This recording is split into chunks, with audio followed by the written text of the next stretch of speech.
How many seats do you need to have a majority? I can't remember. Do you want to answer? Need a couple. Mark Carney brags about the amount of seats that he needs to get a majority, but that's not the worst. Wait till you hear what he said next. My name is Nico Lagan, and I'm too conservative for the conservatives. My co-host Rob Ambrose, not woke enough for the liberals. We are the political orphans. Tonight on the show, we have a lot to cover, from the ostrich being culled in BC to the conservatives siding with the liberals to prevent an election. But before we do, the main goal of this show is to promote civil discourse. It doesn't matter if you're left or you're right, that you agree or disagree with us. We want to hear from you. So join the conversation and leave a comment right there under the video. Let's get right into it. First topic. Everybody has seen this. This is absolutely insane. It explains my hat. I actually wore a hunting hat in honor of the cull that took place over the weekend. It seems that they've been literally, and I don't know if it's true, people in the audience correct me, tell me if I'm wrong, if you've heard any different, but I've heard that the remaining ostriches, no idea how many they were. We were at 399 about a month, 2 months ago, and this is the result that we see. It seems like they were sniped. Did you see this video, man? It's absolutely fucking insane. They basically just sat up there and just picked them off one by one. Like, what does it say about, I'm just going to leave a bit of music for ambience, but what does it say about the RCMP, about the CFIA, that is how they treat animals that were never tested to see if they had developed immunity to the avian flu or to the bird flu, however you want to call it. Does that sound like a democracy to you? Do you feel that we live in a democracy in Canada? Well, I mean, I think it's weird. The whole thing's weird. I don't understand why they did it that way. Even if they're going to do a call, surely there's a better way to do it than just putting up a couple tree stands and just sniping at the ostriches from a distance. They're just target practice. Man, I don't even know what to say. We spoke about this a lot from the beginning, ever since it started. I've spoken about this with David Creighton literally every Wednesday on our show, the political corner, the conservative corner. I don't even know what to add to this. Like, I saw those videos. I can't say I'm surprised by it, but I don't even know what to say. Like, what do you say to this? The whole thing is, from the get-go, it makes no sense. No matter what you believe, and nothing makes sense. Why was the RCMP and the CFIA that involved? Like, if you look at some of the videos are out there by Daisy Media, for example, that covered this story extensively by being over there, it's hard to believe that this is how we treat Canadian farmers. Because at the end of the day, that's what it is, right? This is somebody's property. Yeah. Like it or not, however you feel about animals, they belong to that farm. And to just get them, like, they survived the avian flu. This is a fact, right? Some of them died last year, but for months now, they've shown no signs of being infected. They wouldn't test. Now they've been culled. And that is just for people to remember. Remember that RFK in the US said they would take them. Remember that Dr. Oz said that he would take them, host them at his ranch in Florida. That there were offer for those birds to survive. Nope. And here we are.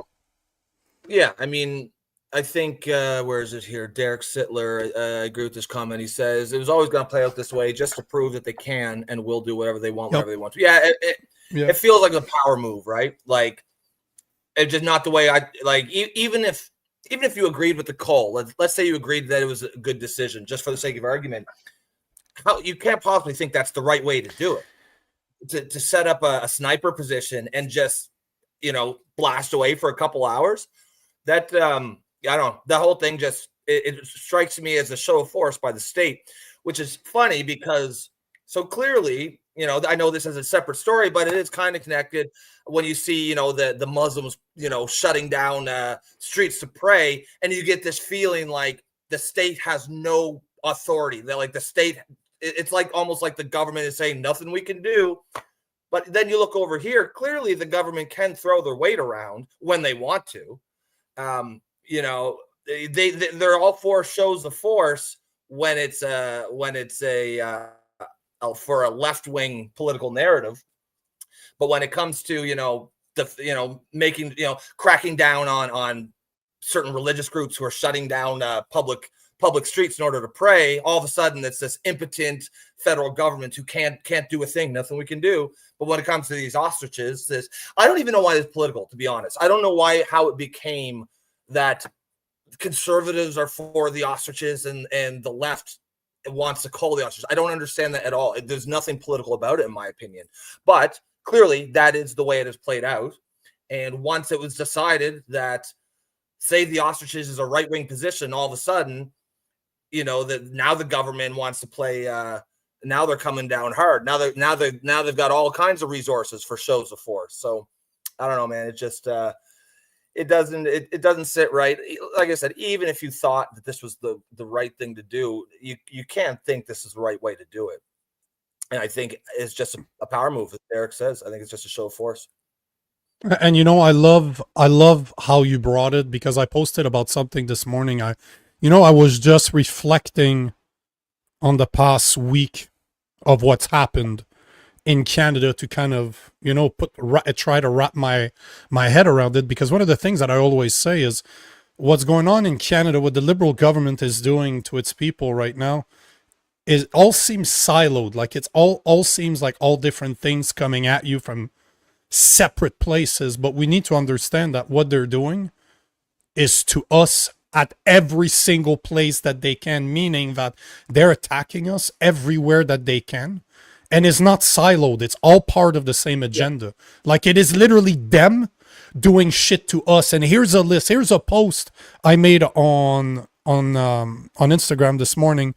I love those posts because I call them Welcome to China, where everything that's happening is connected and done on purpose. The BC ostrich farm call, the land grab in Richmond, BC, Carney not making a deal with the US, the Liberals trying to steal a majority without an election, censorship bill C2, C8, C9, C63 about to pass without opposition, Health Canada quietly lifting their ban on cloned meats and soon to be sold without a label. Wherever you look, our government is attacking us, going after our farmers, our freedom of speech, our economy, our income, our food supply, and soon our ability to travel. My call for what's next: universal basic income, digital IDs, and 15-minute cities. Canadians need to wake the fuck up and understand that we're being played. There's no left versus right. This is a top versus bottom issue.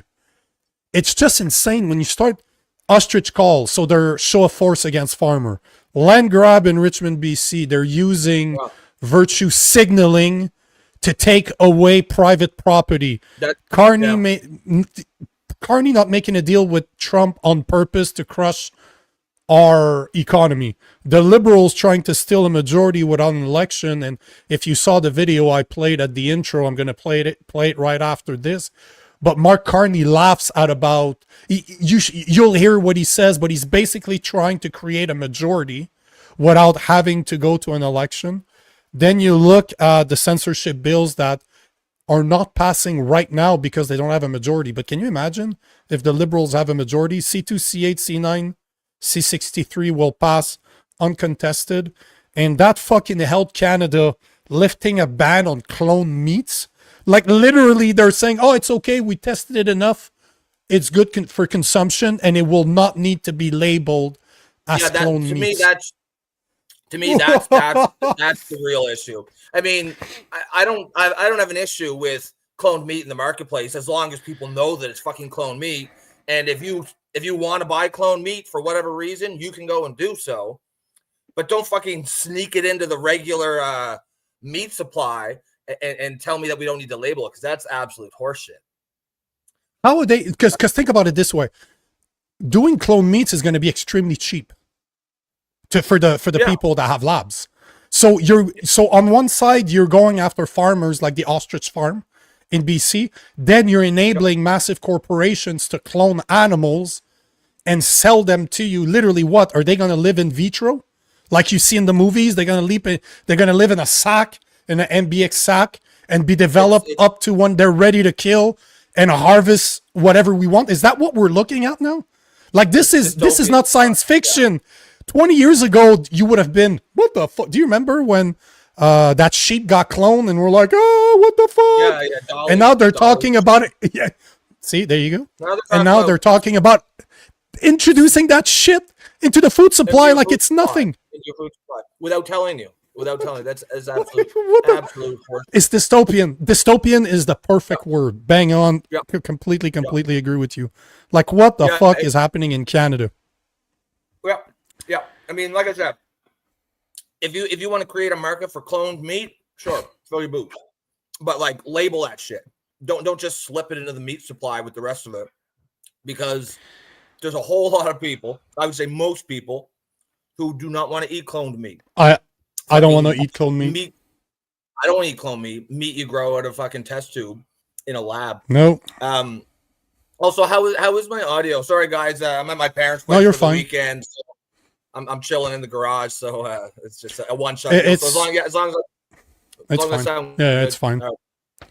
Hey, let me show you this, because in my prediction I said that that universal basic income, we've talked about this. It happened during COVID, and I was saying it's just a matter of time before they reintroduced it. Turns out that they already are. There's a bill called S206, an act to develop a national framework for a guaranteed livable basic income. So this is not going through the House of Commons. This has been tabled by the Senate, and it's already passed second reading. That means it's going to committee.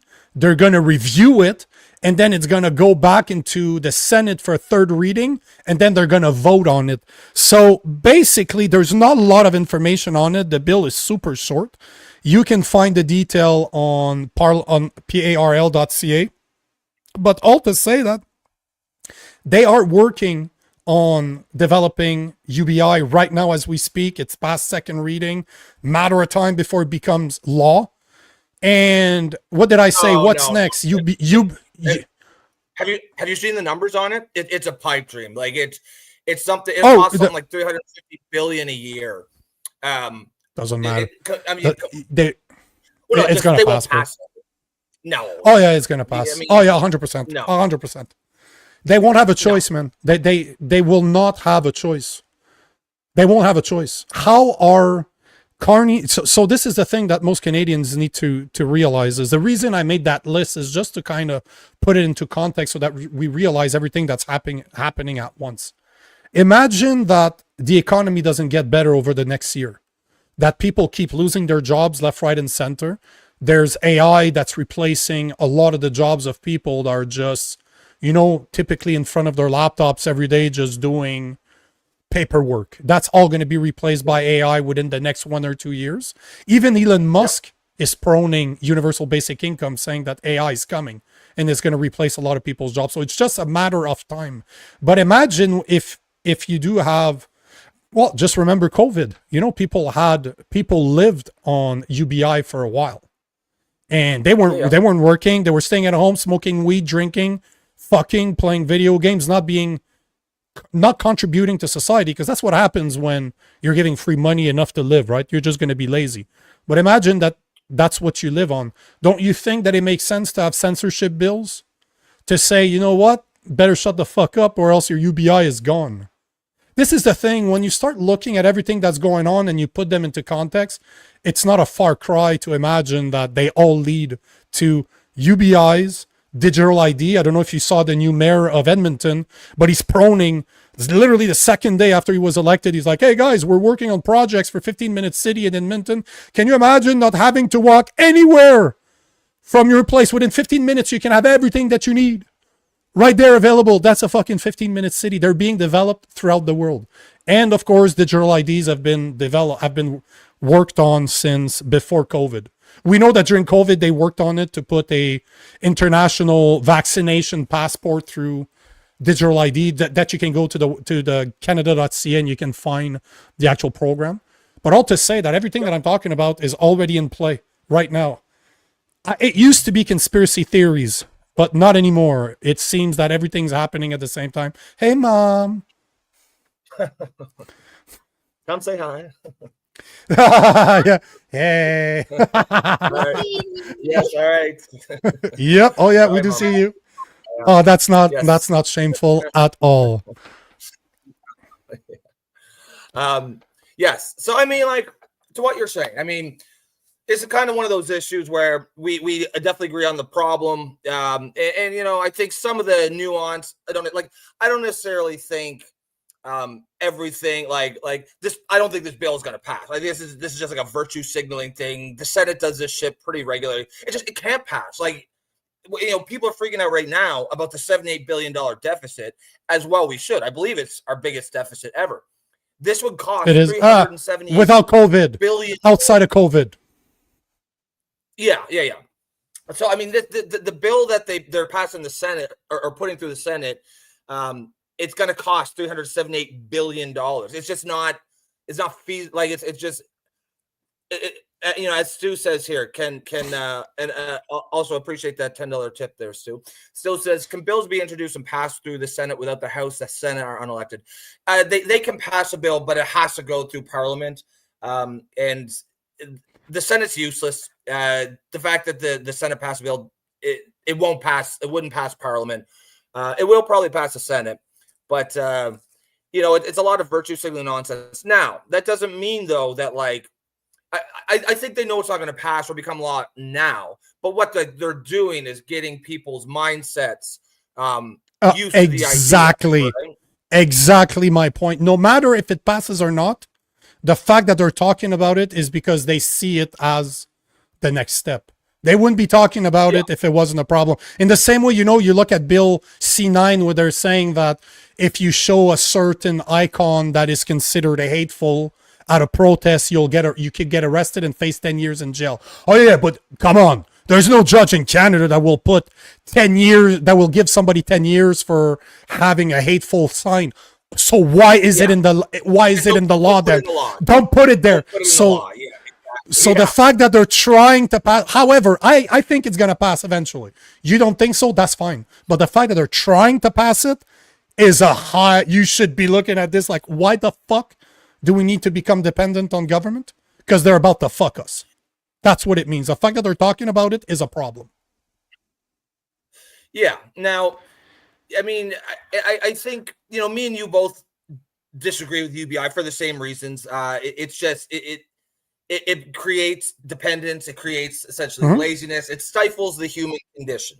But I do think that a conversation needs to happen, and we probably need to start it now, about what is going to happen if AI does exactly what it's supposed to do, right? What like imagine a scenario 10 years from now, 15 years from now, where corporate profits are through the roof, economy's booming, productivity has never been higher, and yet unemployment's at 70%, right? Like that's not, like, there has to be a solution. And if it's not UBI, and I'm not saying it is, I mean, what I'm saying is conservatives need to start thinking about these and providing solutions, because right now the UBI is the only thing people are talking about. And I agree with you that it's just a fundamentally flawed system. It creates dependence. You know, it's basically what you see on, you know, you look at, you know, native reserves, how many, you know, everyone knows people who, like, I know many natives who leave the reserve because you can get trapped in them. I don't know if you have any native friends, but you'll often hear them discuss. You kind of get trapped in them, right? Because if you live on the reserve, they give you a house. It's not yours, but they give it to you. It's free. You're taken care of, and it's real comfortable. But it kills something in the human spirit, right? So I have Native friends who have had to leave in order to sort of escape what they felt as this sort of soul-sucking, comfortable but soul-sucking existence. And I think that's what a UBI is going to do with us.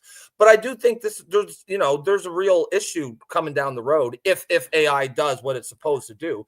And I think we need, and I don't know what the answer is to that, but I think we need to start talking about it. Maybe not me and you specifically, but society in general. The thing is that at one point, unfortunately, I don't think it's going to be possible not to have it. But one thing's for sure is that I don't trust our government to handle it. Yeah. That's the thing. And the point I'm trying to make is that in a perfect existence, if you remove human behavior, if you remove corruption, if you remove the want for control to just be in power and exercise it over your people, like we've seen from our leader throughout history, if you remove human condition, which is impossible, UBI and communism sounds like a great fucking idea. But in application, it don't fucking work. When your government is responsible for your livelihood, that means they can dictate whatever the fuck they want.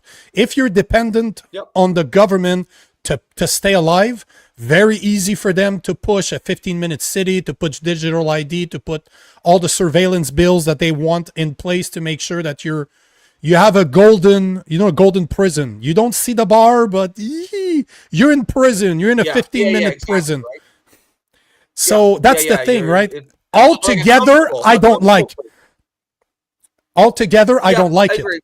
I don't like it. I don't like it. I don't like it. I don't like it. And if there is, let's say we're living in a hypothetical world where it becomes inevitable, I really hope we can at least do things like it should not just be given to people. Like if you can't work because there's no jobs, but you're getting money, you should have to volunteer at the shelter or fucking go pick up trash in the park or do something for 30 hours a week or something, like something that gets you out of the house and makes you a productive citizen. Because if we just start giving money to people for free, we're going to create as you said, just a comfortable prison. And as a species, we are going to just become degenerates and decay and morally, culturally, socially rot.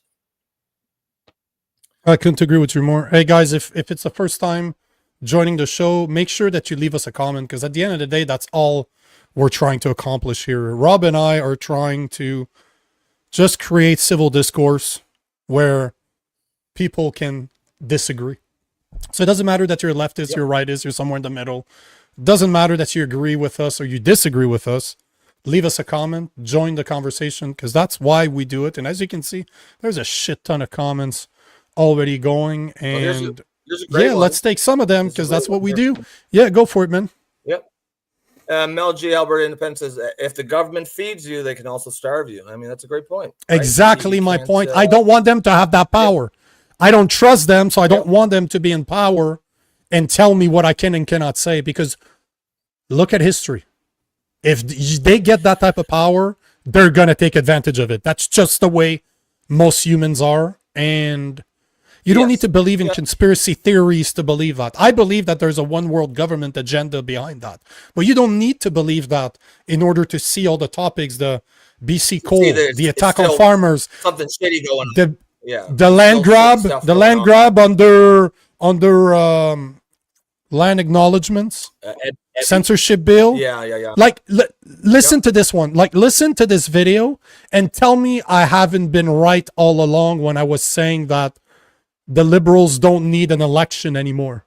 They will gain a majority through people walking to their side of the fence. Listen to what Mark Carney said over the weekend. More number before I wrap up. How many seats do you need to have a majority? I can't remember. Do you want to answer? Need a couple. Just a couple. Just all right. a couple. Yeah. Thank you very much, Prime Minister. So call your Listen to local that part. MP if they're not a Liberal and tell them. Okay. All right. Thank you very much. Thank you. Very good. Call your local MP and tell them to cross over to the Liberals if they're not Liberals. How is that not wrong? How is that not fraud? How is that legal? This is not right.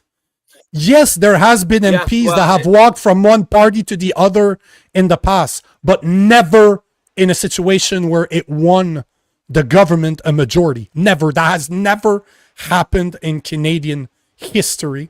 And now we have a prime minister that is openly joking about this, saying that he's only 2 seats away from a majority.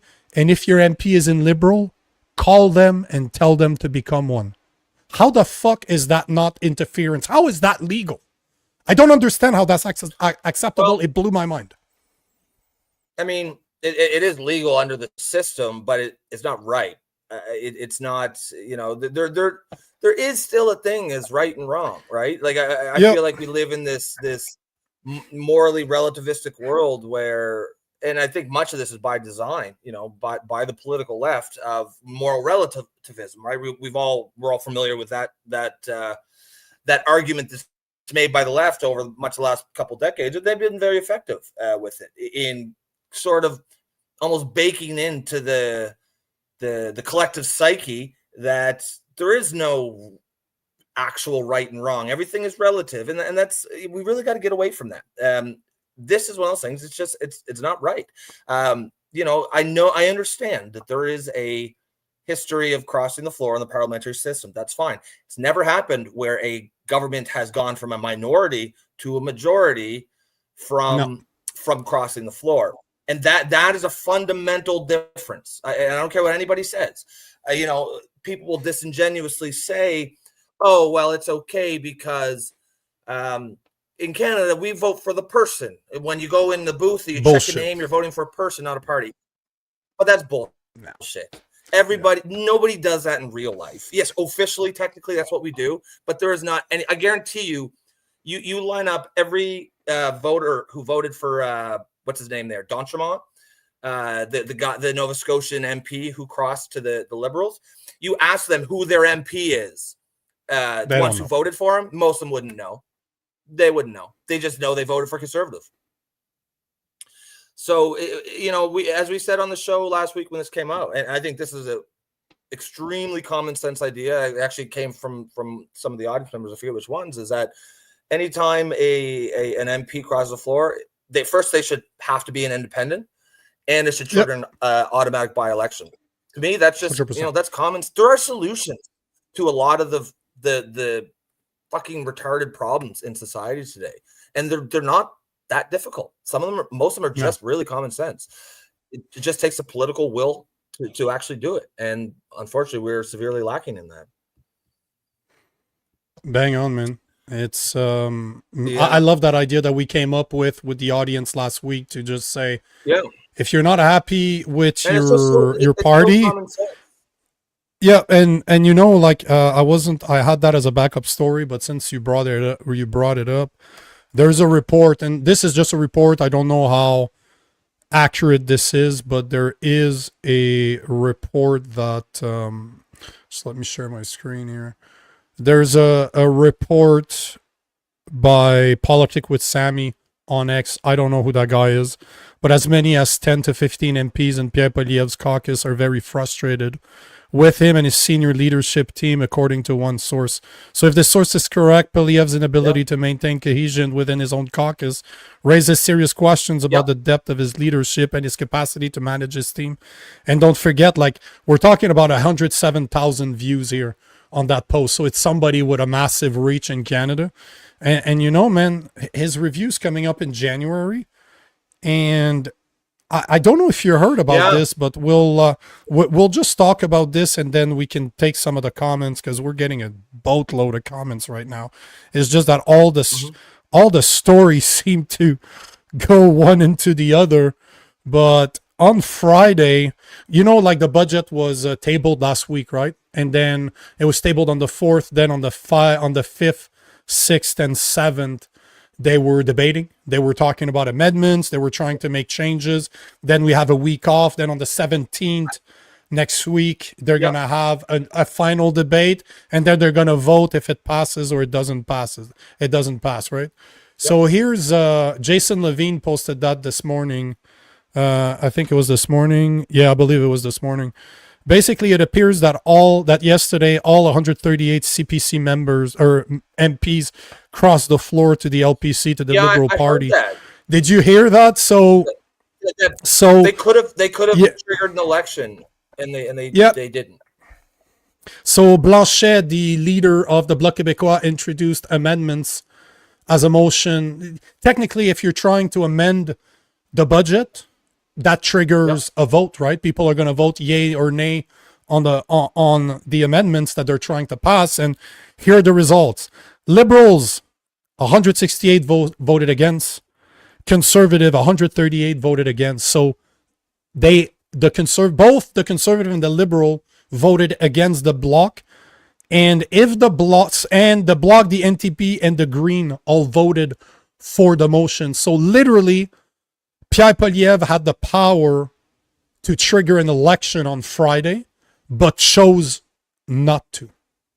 If that doesn't blow your fucking mind as a big C conservative, I don't even care what the motion is.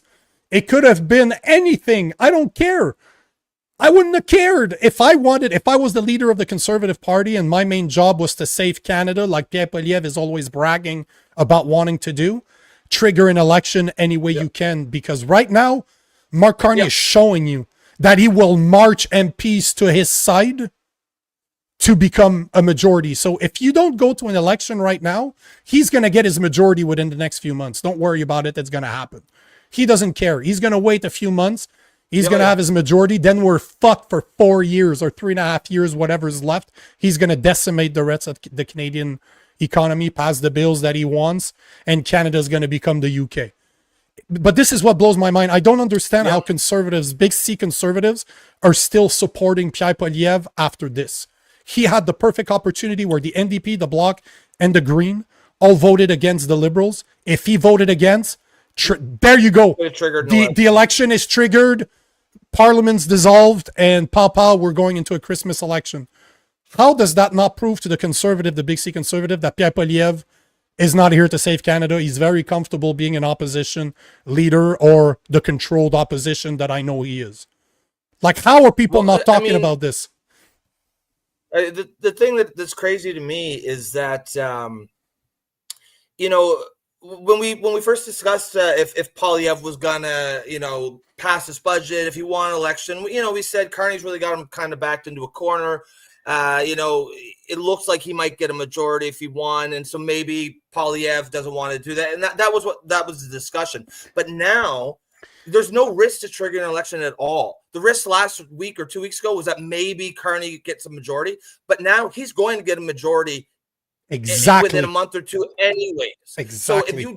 So he's getting a majority if you don't have an election, no matter what, because there's going to be one more conservative somewhere over the next month or two that's going to cross over. So there's no risk. There's no downside. Maybe you don't pass the budget, hold an election, and he wins a majority. That's a possibility, but it's a certainty if you don't have an election. So it's better to take the maybe he gets a majority versus he certainly gets a majority. And something that this goes to the post that you showed where, saying some of the Conservative Party are getting sick of Poilievre. I think you got to look at this floor crossing as a direct failure on his part. He did not, he's the leader, right? That's how leadership works. It doesn't matter if technically it's his fault. If he could, I'm sure the Poilievre supporters will be, what was he supposed to do? Tie d'Entremont to his chair and not let him leave the room? It don't matter. He's the leader of the party. If someone defects, that is on you, even if it's not your fault. That the buck stops here, right? That's how leadership works. I think that maybe he doesn't pass that January leadership. People have got to be in the Conservative Party. They've got to be getting pretty sick of this just weak leadership. And before I throw it to you, I want to take this from Dosas. Like the stream, guys. As Dosas says, it helps the algo, possibly opens the eyes of our fellow Canadian sheep. So yeah, follow Dosas's advice. If you guys are listening, remember to like and share the stream. I know sometimes you kind of it slips your mind as you get engaged in the conversation and whatnot, but just do that right now. And if you are new to the show and you want to support it, if you believe in what Nico and I are doing here, creating a space where people from all over the political spectrum, right, left, as long as you have common sense and good faith, you got a place here. You can support that by becoming a member through YouTube for the low price of $2.99. You can also buy us a coffee up in the top right-hand corner. And, of course, the best way to support the show is by commenting, because this is what the show is all about. Yep. We want to hear from you. That's the whole point, because, you know, Rob Ambrose is not woke enough for the liberals, and I'm too conservative for the conservatives. So this is, we're political orphans. At the end of the day, we don't know where the fuck we fit. But what we know is that political tribalism is fucking up our country. Because now people are backing Mark Carney no matter what he will do. People are backing Pierre Poilievre no matter what he's going to do. And I'm there sitting in between the two and saying, like, what the fuck? Are you guys on crack? Do you not see that it's them against us? That they are working for the same people and it ain't fucking us. We did a live. Remember, we covered the minister sworn, like the sworn in, the minister... shit, how do you call the swore in the minister or swearing in the cabinet? Swearing in the cabinet. Yeah, swearing of the, I think it's swearing of the cabinet. We covered that. And who were they pledging allegiance to? Not Canadians, to the crown, to the leader of the Commonwealth, that is the King of Britain. Not Canadians. So our own ministers do not work for Canadians. They work for the fucking king. If that doesn't open your eyes and tell you that they don't care about us, you remember Harper was sitting right next to Trudeau in the audience and like, they're shooting the shit. They're having fun, just like Trump when he's sitting next to Obama. How many times have we seen them together? They're just shooting the shit. They're all part of the club that we're not part of. Oh, yeah. Don't get fooled by the red colors and the blue colors. Absolutely. They're all together. Just look at the vote. If that is not the perfect example, what happened on Friday, that the Conservative had the perfect opportunity. The NDP, the Green, the Bloc were voting for amendments against the Liberal budget. All the Conservative had to do is, nay, we vote. Yay, we vote for it. Boop. Budget falls. Vote of non-confidence. The parliament is dissolved and we go to an election. They did not take the perfect opportunity. Please, Conservatives out there, wake the fuck up. And it's wake up. Wake up. That guy's not there to save you. Pierre Poilievre's not there to save you. I don't know what else it's going to take for the Conservatives out there to wake up to this. It blows my mind. It blows my fucking mind. It's just more weakness by Poilievre. He all he does is play not to lose. It's just always the safe play, never taking a risk, and it's just weak leadership. I mean, you're not gonna. Carney's frankly just outmaneuvering this guy politically. Like he is, he's running circles around Poilievre, and Poilievre just does not have the parts. Ray Davis says the NDP aren't strong enough for an election to take back seats. Yeah, I mean, we talked about this last week. You know, the thing is an election could go all kinds of ways, and none of us, certainly not us two yahoos, actually know what would happen. There's scenarios where certainly the Liberals could win majority, but there are scenarios where the Conservatives could just win. I mean, something we had mentioned last week was a huge part of why the Liberals even got as close to the majority as they did is because there was a ton of NDP voters who strategically voted for the Liberals, but they are not Liberals. They did not join the Liberal Party. They're still NDPers, and it's entirely possible that they might say, well, look, we gave you our vote in the last election, but that wasn't going to be a forever thing, and go back to the NDP, and maybe the NDP gains 10 seats or something, or all the seats they lost, and that comes at the direct expense of Carney. I'm not saying that would happen. I'm just saying it might happen.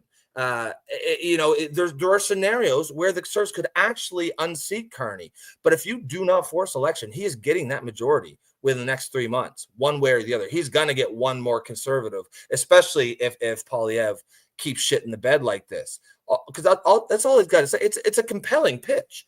All Carney's got to do is say, look at you guys. Like, you've got a weak leader. The ship is going down. You're on the Titanic. You just hit the fucking iceberg. Here's a life raft. Here's a lifeboat. Jump on it, and I'll make you deputy speaker or some bribe like they gave to D'Entremont there. Listen, man. You're absolutely right. If you believe in, see, and this is the irony of this all. You don't need to be a conspiracy theorist to see this. Because I go so far, I go so much further. To me, elections are controlled. Just like George Carlin said, if we could change, if voting mattered, they wouldn't let us vote. So no matter what, our leaders are selected. If you ask me, they're not elected. But let's say I'm wrong. Let's say that voting works and this is how democracy is actually put in place. Okay, cool. We'll play devil's advocate. Let's say. How the fuck can you condone what Pierre Poilievre did? If saving Canada is his main task, just look at what's happening right now. Carney, as you said, I've been saying this since last week, or the whole week, because we're still Sunday. They're getting a majority no matter what. Carney bragged about it over the video I showed you. He bragged about the fact that he will get basically a majority. Just join me. Just tell your MPs to join me. What the fuck is Poilievre doing? He had the perfect opportunity right there. Right there. He had the numbers. All he had to say is, party, we're going to vote in favor of those amendments. Who cares what those amendments are? Who cares? It doesn't matter because it's going to dissolve Parliament. I don't care. It don't matter. I don't care. It didn't matter. Yeah. No. Yeah. It's a means to an end, right? The means to the end is you trigger the election.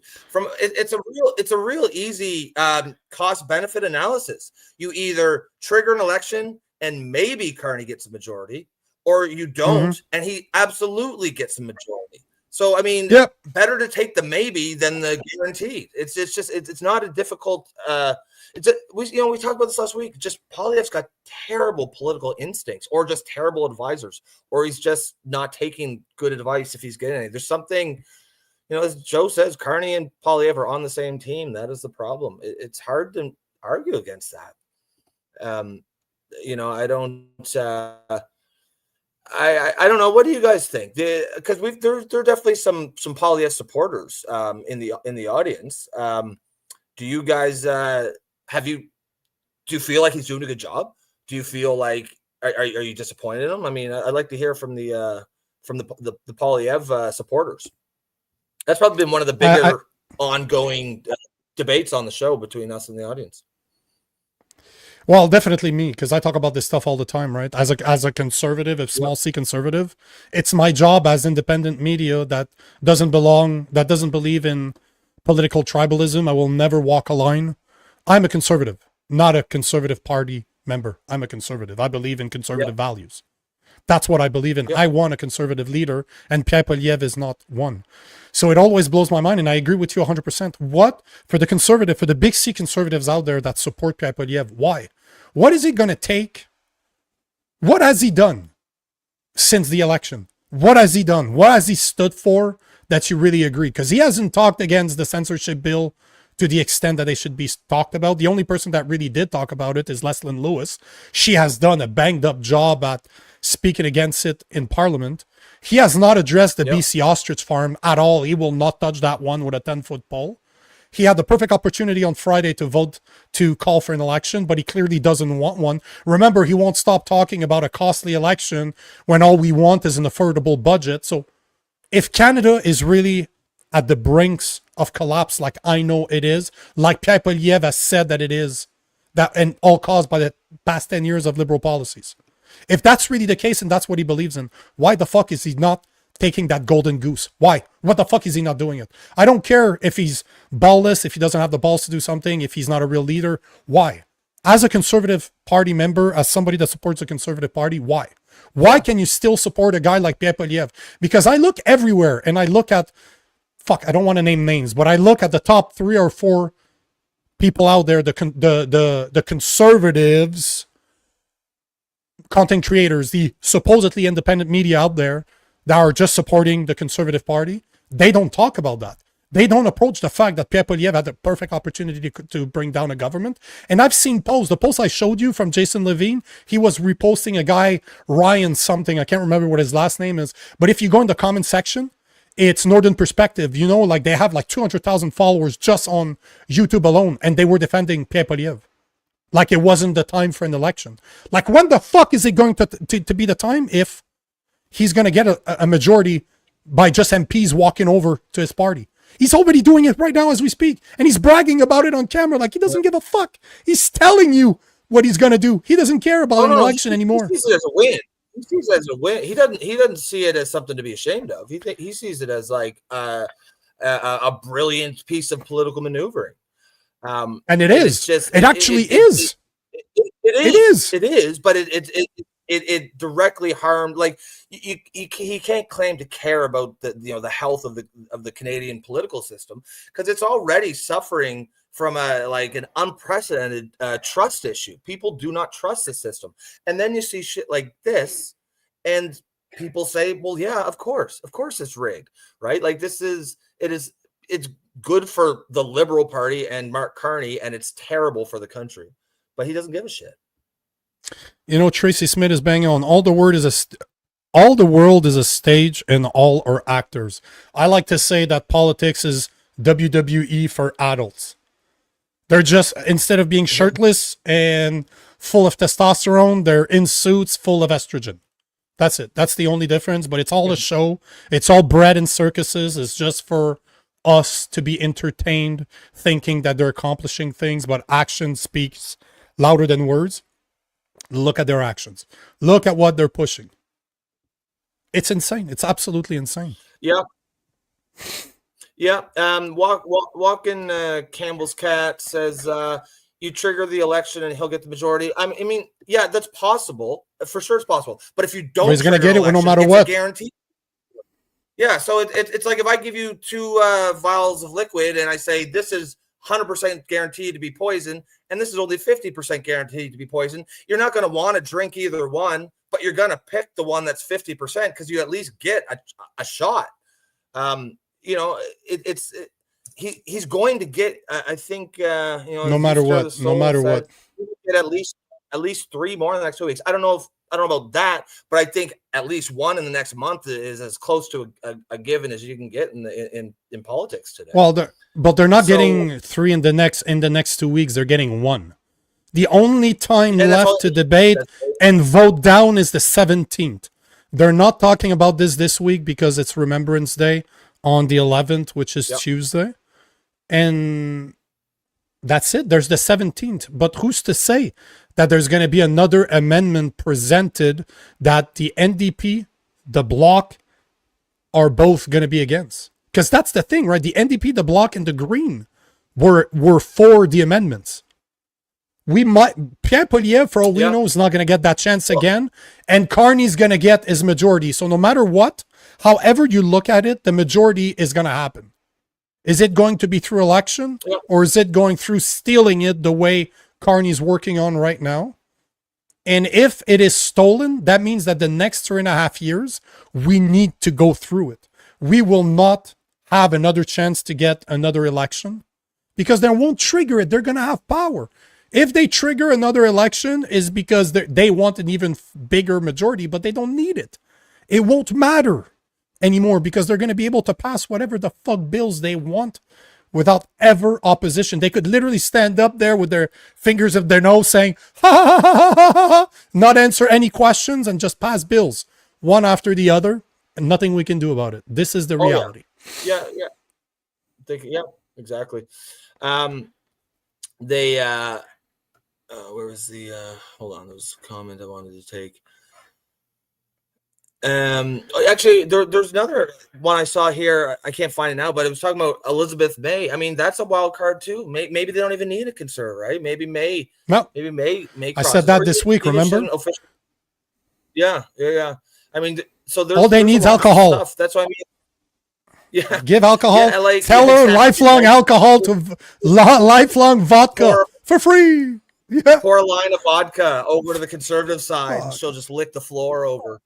It's not that. I'm sure Poilievre doesn't want to have an election because he can't win, and yeah, it's not a great choice. He wouldn't be excited about it, but again, it's the only option that gives you a chance.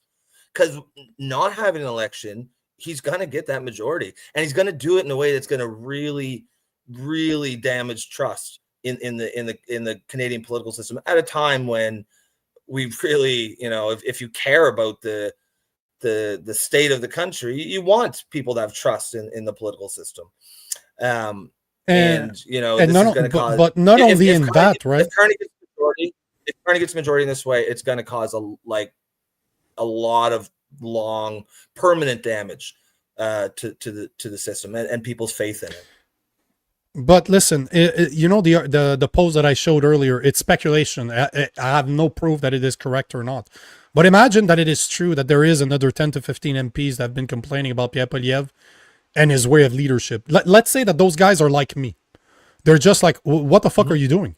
Is Canada not being destroyed in front of our eyes right now? Why the fuck did we not vote for those for the motion? Why did we not vote in favor of those amendments in order to trigger an election? Why the fuck are we just standing here and voting with the Liberals? What the fuck are you doing? Do you think it's gonna? So imagine that there's no elections. That in February, March, Carney gets another 2 votes, right? Because this is what we're seeing will probably happen over the next couple of months. Carney will get his majority. The leadership reviews in January for the Conservative Party. Do you honestly think he's going to win? I don't think he's going to win anymore. So if he loses, that means the Conservative Party is without leadership, in complete rumbles, while the government, the Liberal government, is on his way to winning a majority without ever having an election. There's not going to be an election for the next 3.5 years if there's not an election based on this budget. There's nothing that there's nothing that the Conservative will line up with the NDP, with the Bloc, and the Green. There's no other opportunity. They don't. The Bloc believes in censorship. So does NDP. So does the Green. So the 4 bills, C2, C8, C9, C63, are not going to be something that they all vote against. They're not. A lot of the NDP is going to vote for it. They want that shit. The UBI that we're talking about, imagine that it goes to the House of Commons. Because remember, you're saying, you know, the Senate is like 95% liberal. And most of it were put in place by Trudeau. Just so you guys know. So it's not a 50-50 close-ish like in the US. No. It is stacked 90% or even higher. I've seen numbers as high as 95% liberal. Imagine that they do have a majority. If that bill shows up to the House of Commons, the Liberals all say, yay, pass. UBI is now something that's possible in Canada. There's a framework for it. So yes, it might not pass on the Senate because it needs to go to the House of Commons. But if they have a majority, guess what? It could pass. So we're talking censorship bills. We're talking UBI. What's next? Digital IDs. That passes no problem because there's no opposition possible. Do you see what I'm saying? Like, I don't understand. How is Pierre Poilievre not talking about this? Just what I've said right now. Hey, guys, listen to what I'm saying. If they have a majority, they will be able to do everything that I just listed. Everybody on the Conservative side is going to be like, oh, yeah, fuck, man, we need to wake the fuck up. There's nobody on the Conservative side that agree with Bill C2, C8, C9, C63. They have an opinion about the ostrich farm. They don't want land grabs. They don't believe that our government should be in power to give us digital IDs or 15-minute cities. So he's not losing any support whatsoever. He's reinforcing his support. And by just admitting that women can have penises, he would gain the non-woke liberals like you and bring them over. The strategy is so simple that the reason he's not doing it is that he is controlled opposition. There's no other there's nothing else it could be. That's it. What else you got? If he's not controlled opposition, is he just that fucking dumb? I don't believe it because I don't think they're stupid. They're playing stupid. They're trying to make believe that they're stupid, but they're not stupid. They know what the fuck they're doing and they're fucking us. That's what they're doing. Yeah. As David FL says, if Poilievre loses, it's over. I assume you mean like that's why he doesn't want to trigger an election. Yeah. But that's weakness for one. That's Poilievre looking out for Poilievre. At the end of the day, if Carney gets a majority because another Conservative leaves, I think it's over anyways. If it happens before January, he loses that. That whatever that is, that assessment or whatever in January. There's no way. And if he doesn't, then the fucking Conservative Party is just cooked, man. If they still after he loses a majority in an unprecedented way by allowing at least 2, if not 3 or more Conservative MPs to cross the floor under his watch, and they still say, "Yep, this is my guy," and they vote for him. Like, I will come full circle on. Yeah, these guys absolutely just controlled opposition. They do not want to win because again, there's just no other explanation for that. Let me take this one. You stir the soul. Hey, Nico, how does it sound to you guys? If they want to cross over, they first have to stop in the center and suck a big black dick with veins, a big veiny black dick. Comic joke or not. Yeah, you know what? Maybe that should be part of it. But they shouldn't be able to cross over. We've spoken about this. I think we have the perfect solution. If you want to leave your party, that's fine. No problem. Become an independent until and it should trigger two things. You automatically become independent. You can no longer vote on any motion, any amendments. Your vote has been canceled. You can't vote anymore, and it triggers a by-election. That's it. Plain and simple. There you go. There you have it. It's done. Yeah. And that's a very simple solution. Very simple. Very, very fucking simple. And that's a motion that should be passed right now. If I was in the Conservative Party, I would be working on that amendment or on that bill right now. As we speak, I would fucking table that shit next week. Like tomorrow. I'd be doing this overnight with ChatGPT or Grok. Let's fucking write that shit.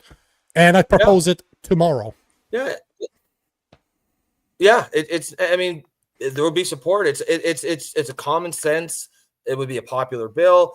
And you know, as people might say, oh, well, there's a long history of crossing the floor. Yeah, but maybe it's, you know, just because there's a history of it doesn't mean that, you know, there's a long history of slavery too, by the time they got rid of it. But then they said, hey, let's get rid of this thing because it doesn't really work anymore. This floor crossing, whatever the history of it is, it's clearly harmful. It clearly hurts democracy at a time when, you know, I assume people, even people on the right or conservatives who are just completely fed up with the system and have no trust in the democratic process at all. They probably want a democratic system that works. They probably want to have trust in the system.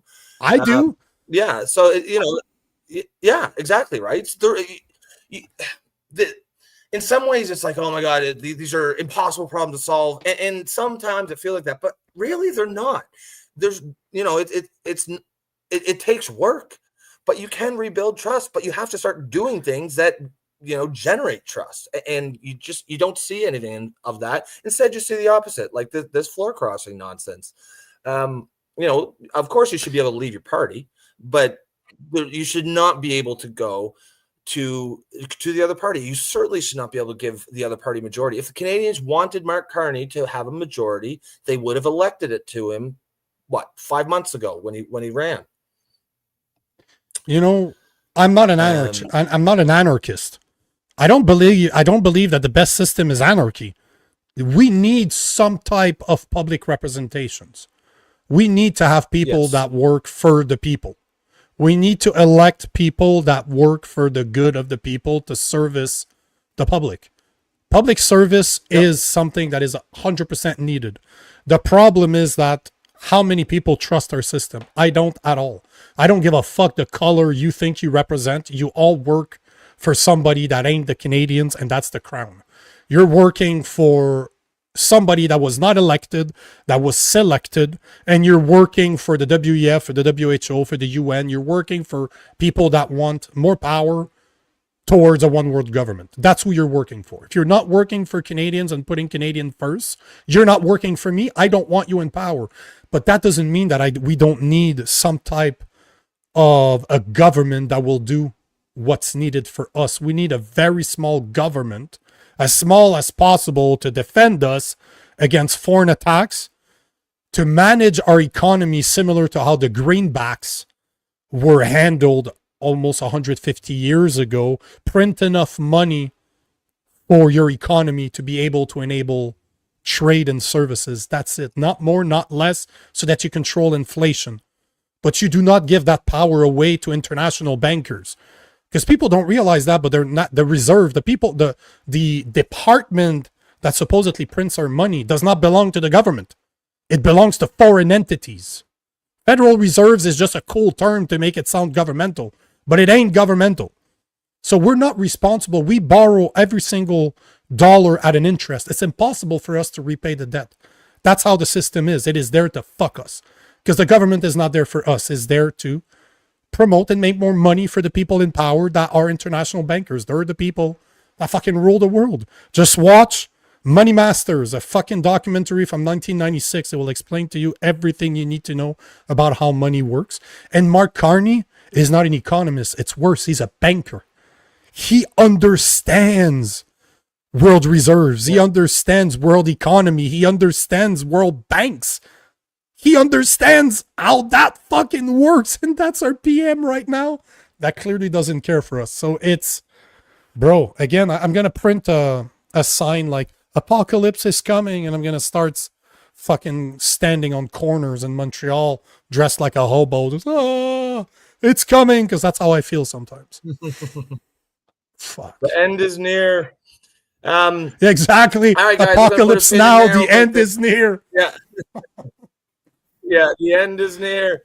We'll end with this one from Therese. Says, keep up the great work. You men are doing great. We appreciate that, Therese. Guys, another excellent show. Lots of tons of comments today. Seems like probably the most that I've seen in a show. So lots of new faces, guys. Love to see you guys keep coming back, keep contributing to the show, and really help building the community here. Because really, if you're a regular viewer, you know that the show is as much you guys as is us.